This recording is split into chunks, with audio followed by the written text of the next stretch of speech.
Тръгна!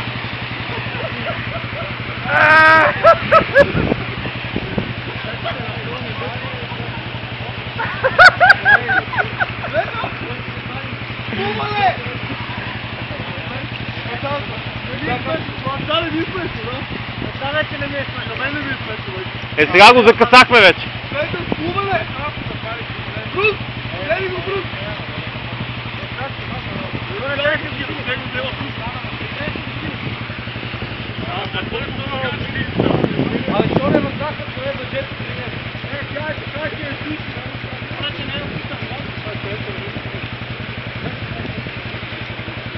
Петли, кове!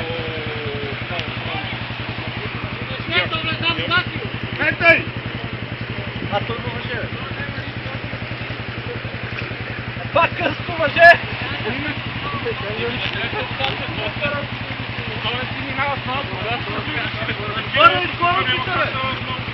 Защото е пил водка.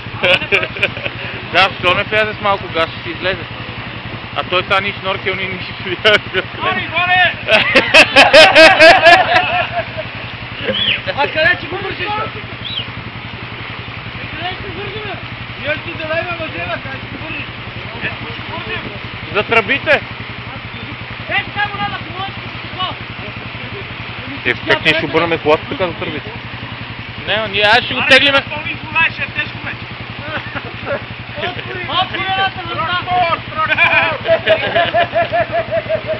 Абе, на това не викаме оттам от това джипът ми. Ево на ръце ще го издърпаме, бе, гледай колко хора. Да, на ръце ти знаеш колко е тежко, брат. Ева, толкова запали да подаде, ако запалиш, Не бе, толкова запали си излезе. Обаде го да ще запаля, бе. Абе, стой! Стой! Абе, на кой да търсим това? Къде въже, бе? Трябва да виждам.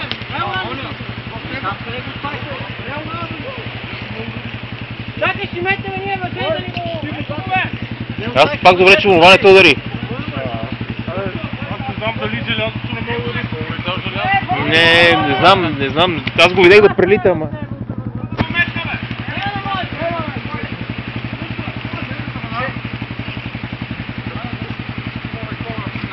Браво, бе! Абе, да ходим да търсим жипка да се дърпаме. Ей, кой ще се дърпа? Не, дай който това е шива на въже, бе. Това е търсено.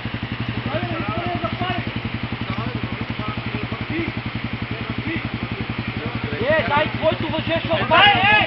Не бе, няма да се скъс това въже, бе.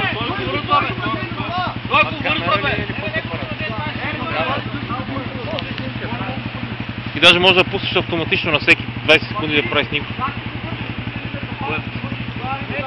Вече моята е подводна. Вземи отпуни малко трева и си сложи. Само теветата няма да ги вържим нищо. Слагай си студено, защото ще стане след така. Всички